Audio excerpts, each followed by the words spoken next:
اور رومیو 6 باب کی 23ویں آیت بیان کرتی ہے کیونکہ گناہ کی مزدوری موت ہے مگر خدا کی بخشش ہمارے خداوند مسیح یسوع میں ہمیشہ کی زندگی ہے۔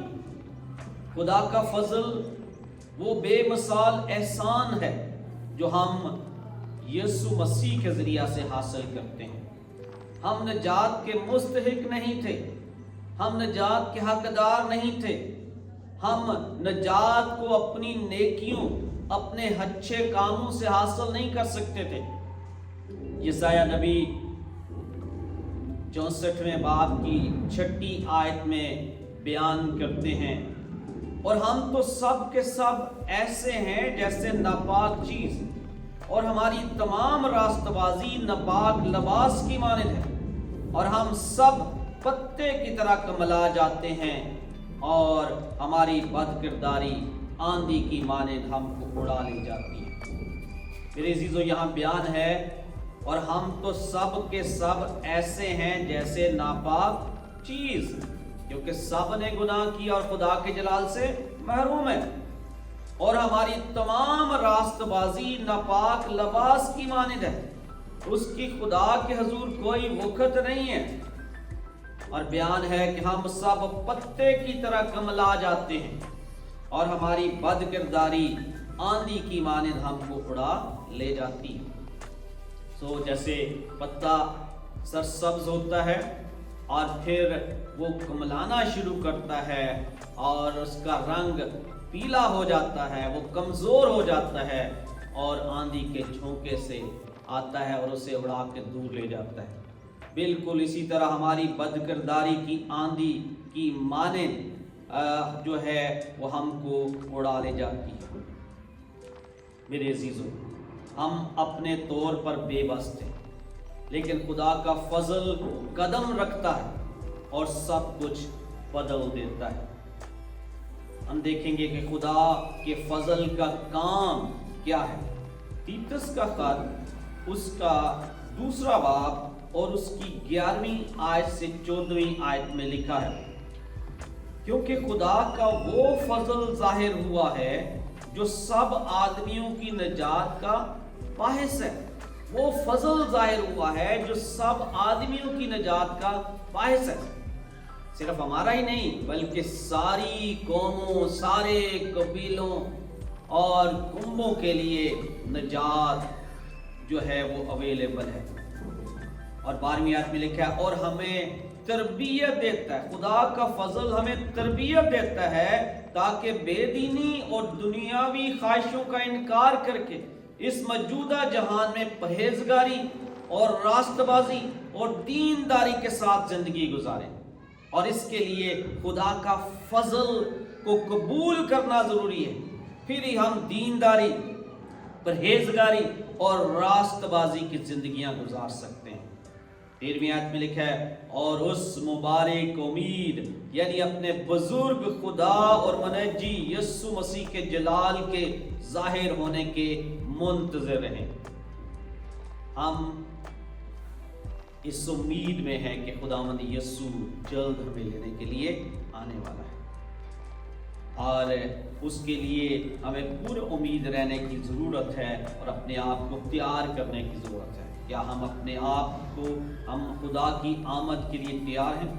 14ویں آیت میں لکھا ہے، جس نے اپنے آپ کو ہمارے واسطے دے دیا تاکہ فدیہ ہو کر ہمیں ہر طرح کی بے دینی سے چھڑا لے اور پاک کر کے اپنی خاص مملکت کے لیے ایک ایسی امت بنائے جو نیک کاموں میں سرگرم ہے۔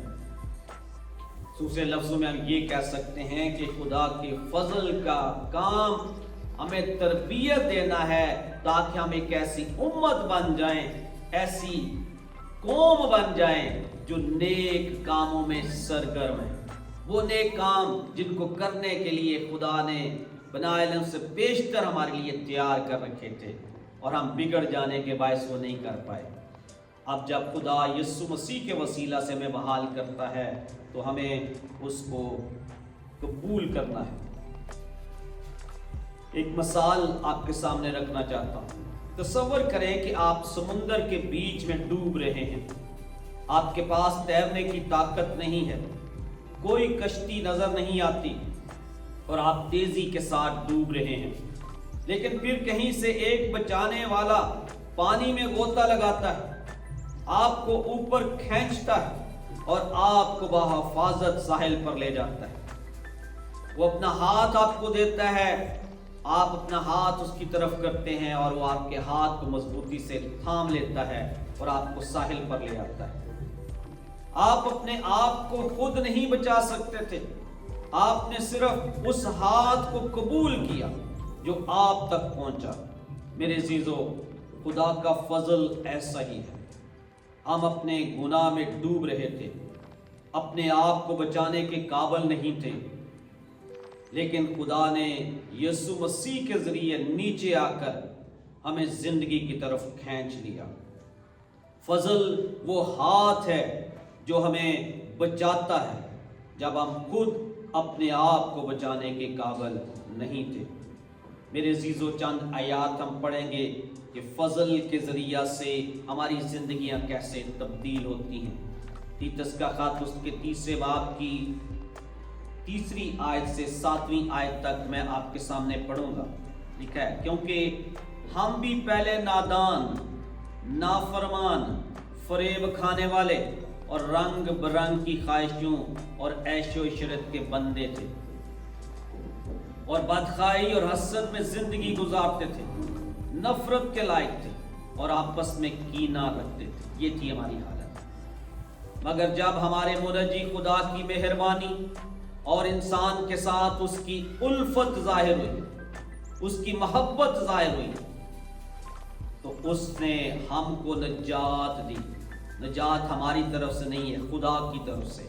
تو اس نے ہم کو نجات دی، مگر راست بازی کے کاموں کے سبب سے نہیں جو ہم نے خود کیے، بلکہ اپنی رحمت کے مطابق نئی پیدائش کے غسل اور روح القدس کے ہمیں نیا بنانے کے وسیلہ سے، جسے اس نے ہمارے منجی یسوع مسیح کی معرفت ہم پر افراد سے نازل کیا۔